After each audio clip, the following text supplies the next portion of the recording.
Vous savez que le cardinal reçoit, dans le cadre des différentes organisations qu'ils ont au niveau de l'Église catholique, un groupe donc de chrétiens.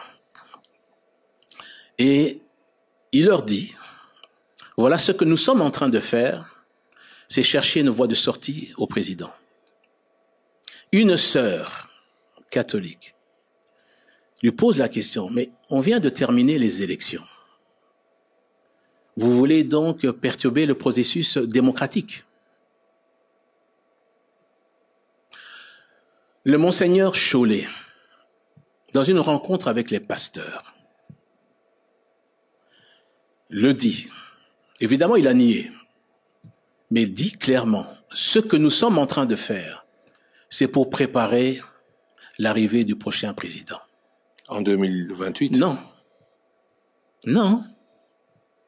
Eux ne sont pas dans une stratégie de pouvoir attendre 2028. C'était d'évincer le président. En espérant que lorsqu'ils vont évincer le président, c'est pour faire en sorte que le nouveau qui viendra puisse annuler cette décision salvatrice que le président de la République, Félix Tshisekedi, a pris pour permettre à plus de 2 millions en plus par an d'élèves d'étudier. C'est ça. Est-ce que vous vous rendez compte de la gravité de ce que vous annoncez? Mais qui est le financier de ces certains personnes au niveau de la Senco? Ce sont Moïse Katumbi et c'est Hippolyte Kanambe alias Joseph Kabila. Le Joseph Kabila qu'il combattait quand il était au pouvoir, oui, serait avec eux. Et c'est ça qui est terrible. Mais est-ce que vous... Non, mais c'est ça qui est terrible. Mais si vous suivez, j'ai lu, parce que je n'ai pas suivi, mais vous suivez ce qu'il a écrit dans ces points, je crois c'est 12 points si je me souviens. Mais c'est d'abord, c'est chassé. Et il voulait avoir quelqu'un qui construit son image ici, comme Katangé et comme fils de Musée. Vous pouvez poser la question au président actuel, le surnom de Kabangé. Il est venu d'où? Quand il nous a dit qu'il était jumeau, et qu'on lui a dit ici chez nous, c'est Kyungu et Kabangé, vous êtes pris, il était Kabangé. Vous pouvez vérifier tout ça. Vous pouvez vérifier aussi que les documents de Joseph Kabila signés à l'époque, il n'y avait pas Kabangé. Il y avait quoi? Joseph Kabila. Donc je vous dis pourquoi j'ai été nommé. Je vous dis que j'avais une mission ici de créer avec tous les Katangais la paternité de Joseph. Et ça, c'est une mission que j'ai réussi. Donc, je le dis, c'est à la télévision. Et si quelqu'un peut me contredire, ou Joseph lui-même, il peut le faire. Mais il m'a donné comme mission, la première mission, je voulais vraiment mettre au Qatar. Et c'est ce que j'ai fait. J'ai créé avec mes vice-gouverneurs, avec tout le monde, les Mouillés, chez Compagnie, les Rondes, les Louba, les Pont. On donne à Joseph son patelin. Ça a été réussi. Vous pouvez le vérifier, même peut-être s'il ne le dit pas. Je crois qu'il le sait. Que la responsabilité par rapport à les enjeux en l'air où nous avons comme besoin. Sikoyo, les 26 awa, faut pas mettre en application au Bakanga. Il faut pas libérer zone libre sur plan de commerce. C'est-à-dire que les pays de l'Afrique centrale vont libérer la zone, la frontière. Et vous allez sous-verrouiller. Vous allez la frontière pour les pays pour accéder à des échanges commerciaux. Donc tu peux aller en Guinée, au Teki, au Sinizela, aux zones de Guinée, au Teki, donc libre échange. Les autres en application les 26. Les présidents étaient ici, pendant que nous voulons nous avons besoin de développer l'Afrique, mais nous avons besoin de développer. Parce que le pays c'est lui l'agresseur. Il ne paie pas la paix. C'est que libre échange, et ça, par quel miracle? Malamao Sassou Alali. 10 débits, ma tout est télémi. Boum, wa Tchad. Ah mais non, vous avez raison. Mais oui, vous avez raison. Allez, les pays surtout, va voter contre. Par moment, on va moniger que la moitié va plier ma bagage. Donc, c'est mot d'ordre, le chef de l'État. Ça prouve qu'il est maintenant le leader. Ça veut dire Afrique. Au monde de Tingaï. On doit comprendre ce qu'on dit. Pour nous monnaie, les messages qui se créent, mais ça va avoir mot de GBT Magnasé. Bien sûr qu'il déjà à quelque chose sur quoi. C'est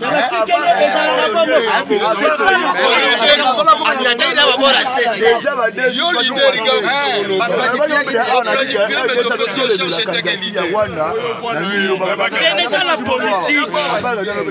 C'est la politique. C'est la politique. C'est la politique. Deuxième révélation. Qui c'est que de Luka qui trompe lui. Mais en réalité, Bango ne moutouana besoin de ça. Et là, on a ça là qui les États-Unis a kanda sérieusement il y a gouvernement passé. Basali ba bavir sérieux. Ce qui les lo Iran à Koloba. C'est grâce à Ndundu. Oh ba to bengana sur les États-Unis. Bon on a ba documentaire pe bango ba okanga bango malembe.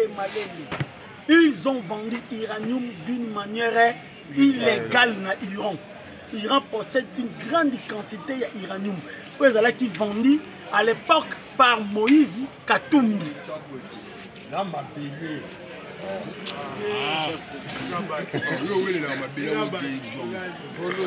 Basali bavir.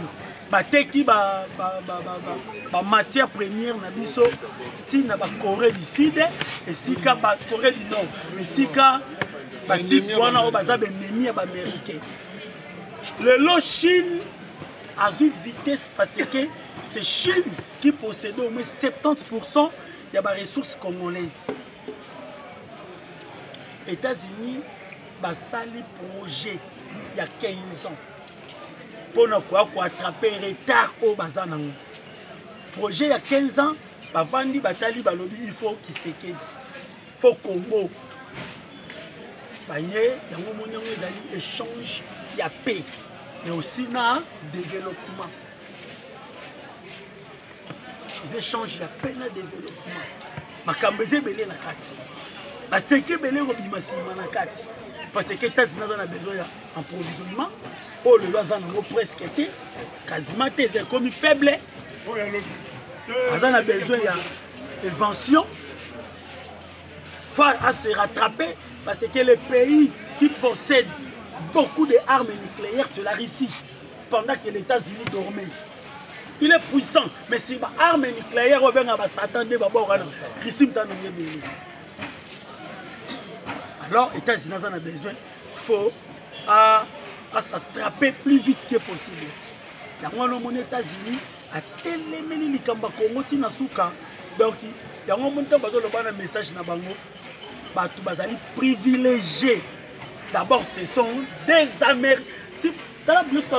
D'abord, c'est nous, les Américains. C'est nous qui nous sommes privilégiés. Petit calibre, Sima. Il y a un moni placé. Makadi kadi ebeta bango. Ce que pour baklouer bango bien. Nazalaki koyeba te que les chaînes les plus suivies dans le monde, les alaka BBC américain. Nana ebaki kaka nazoya. Yala américain. BBC américain. La voix de l'Amérique. La voix de l'Amérique. C'est la voix de l'Amérique. Ok, évolué, ingénieur, pour garder nos langues. Or que ils ont parmi ma chaîne Oyoyo et à la Makato. Mais c'est quoi tati? Non, continue. Les alliés chaîne Oyoyo et à la Maka, monde entier. Bangonde Moutou va prouver monde que la RDC a agressé na Rwanda. Et ça, on a tout Théo, bon, que la biso qui pas agressé na Rwanda. C'est là, bah, cloué Kabila, bah, cloué, bah, nanga, ngomoni, obe minako, à nimité, à tali, makambo, de Kéli, à bien, danger, zoyawa. Puis la mouissi, yazaza.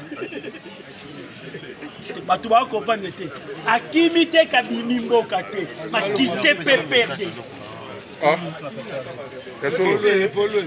A quitté PPRD. A quitté PPRD. Jusqu'à présent, position est certaine. Parce que, on a déjà vision que, au monde mondial, soit l'imbat sur ma boko. Parce que, tout le monde déjà awawati.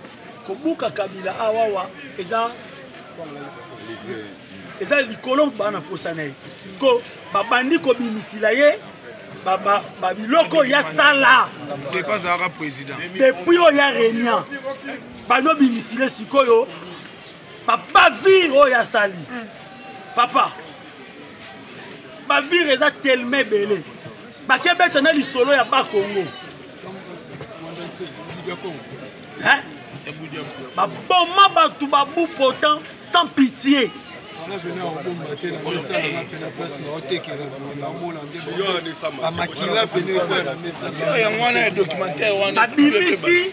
Ma BBC révélation à partir de satellite.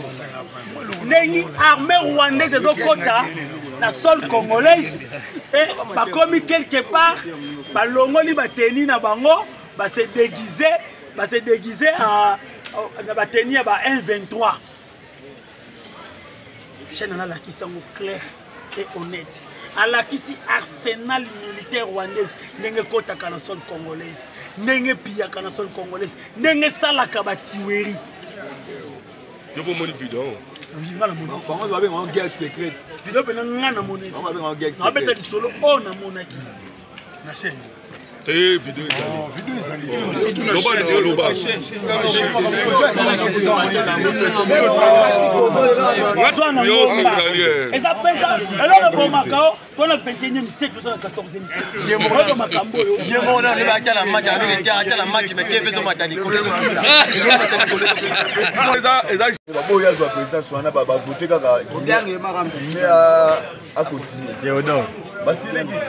Abimi na salle Makende. Bah moi bah ça diplomatie Makende. Parce que c'est une organisation Makende. Pas le moi go. C'est que bana on sait que oui Dieu qui se gagne. On se retire à Kaka. Kaka me bilo ko ba ça ke bana kala. Ba la lycée de trop. La lycée de trop. Commencer parti de kolanga. Ina ba force. Azaki tu pas azaki peut-être ya ko yako.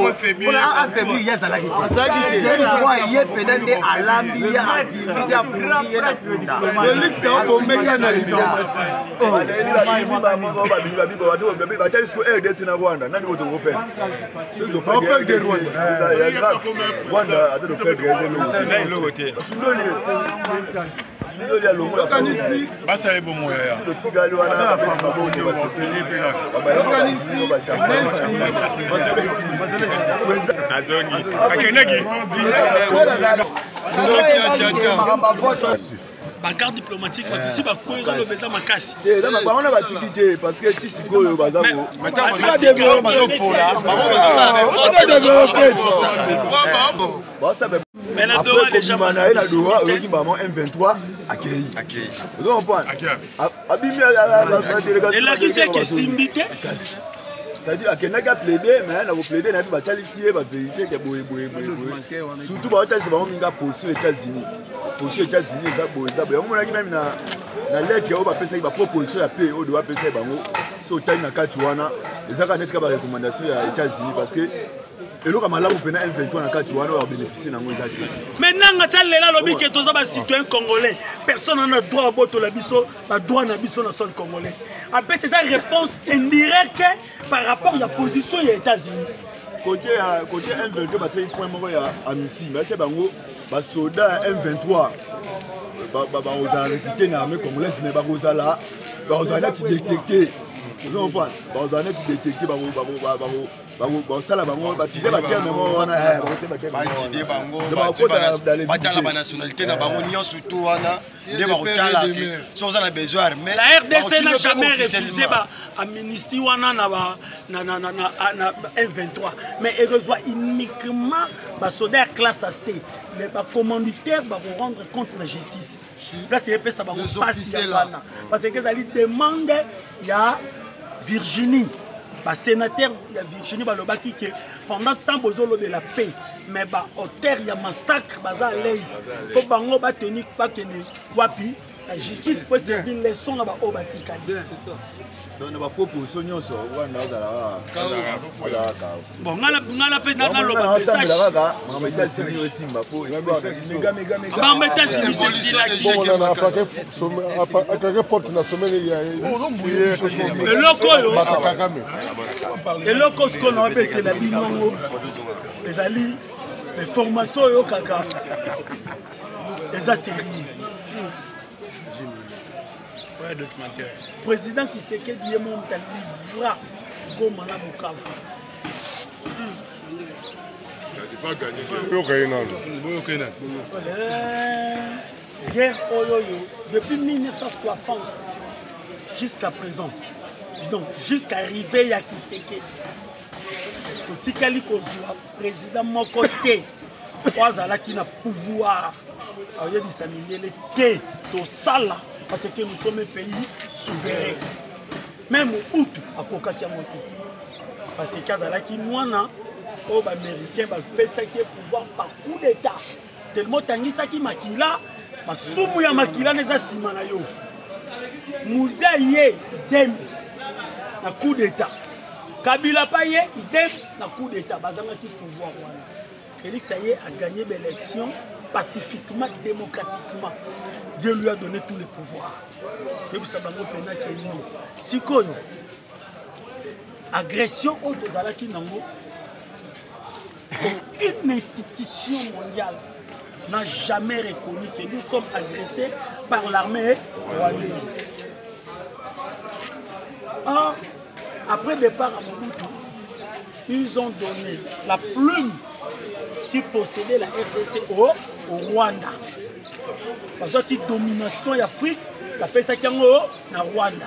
Le ministre des Affaires étrangères, il y a Guinée équatoriale, l'acte au représentant rwandais, c'est inacceptable. Pourquoi manquer le président resté en pleine réunion, on va plier le bagage, les dirigeants rwandais sont tellement arrogants. Ils ont ce qu'on appelle la politique. La Koya. Ils ont appelé la politique. Au bout du pays, un moment donné, comme arrogant. Hein? Si Koyo, il sait qu'il n'y a pas ça, plus nous en a RD Congo. Mais pendant que nous sommes agressés, et vous allez constater que les gens meurent, ils persister, mais dans l'instance internationale, silence total.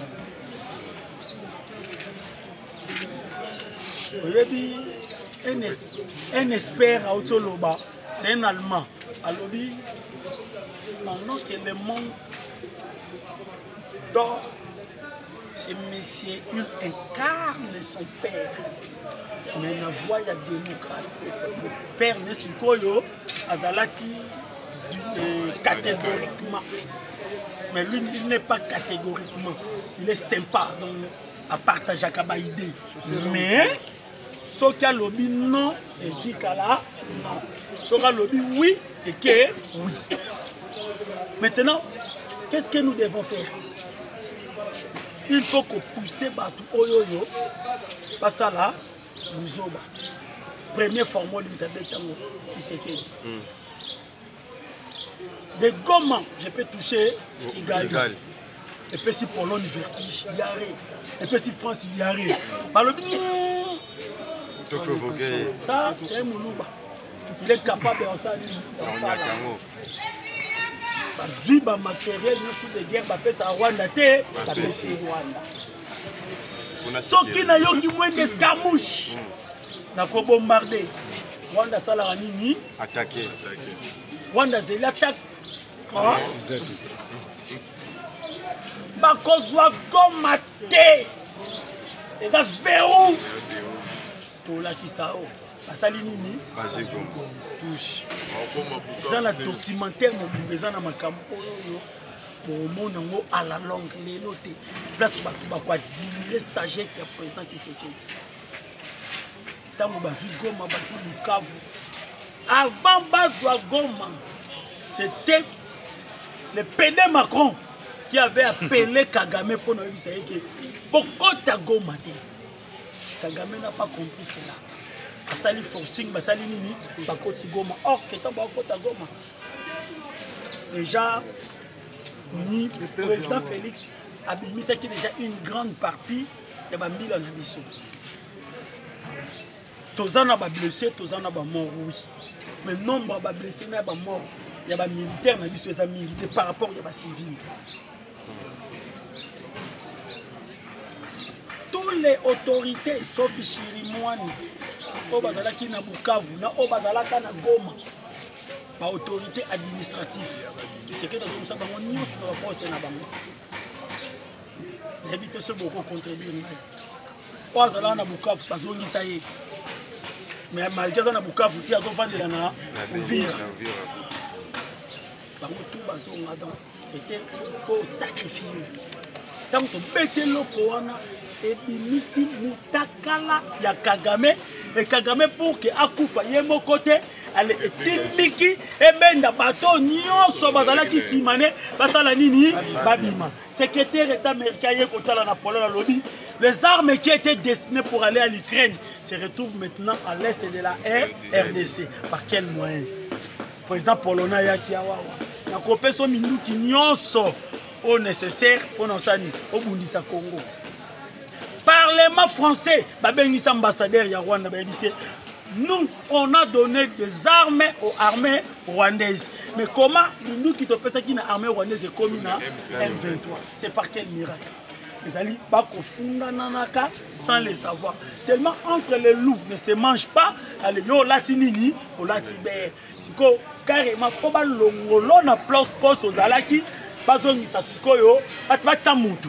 Siko quand mundela tali mutu ngo amoni mutu wa kota azate. Ne mundela zuka ka yemoko Tshisekedi metteur de scène. Colo idéologie za la place wa. Na ko prouver binosiko pourquoi azongeli bonga. Congo to zongeli bonga. Congo to zongeli bonga. Et bonga la domination en Afrique. Surtout en Afrique centrale. Tozongi les bonga. Nomoni place de nous comprendre le quoi on a le bino donc tu n'as pourquoi. Et c'est un sacrifice. Hein? Pour accéder à un certain niveau, il faut sacrifice et les sacrifices étaient faits dans haute politique. Les haute politique. Talaka ka depuis bango ba kota Bukavu na Goma ba organe union se reconnaîtra que les guerre guerre ya occupation. Les alliés guerre agressés par armée rwandaise. La sanction ya kate et tant que balinga ba kota Goma tena Bukavu te c'est que sanction peut linga sala ni. Et yake balinga qui va pousser président Tshisekedi na guerre à cesser quand comme on a fait mandat na ye à perdre le choix, l'ongolais batté mutu là-bas na bango. Aujourd'hui na même geste esclavagisme. Dieu est bon, inspiré d'une manière oh toko na bisi binoka ba documentaire eza. To tala rango à la longue. Oh kutuna mukie. Ba documentaire eza to tala rango à la longue. Sikoyo lelo esali ke ba tuba comprendre mais qui est ce monsieur ici? Yango moni Bakena Malabo, capitale de Guinée équatoriale. Président Félix Kakatanga Zui Maloba.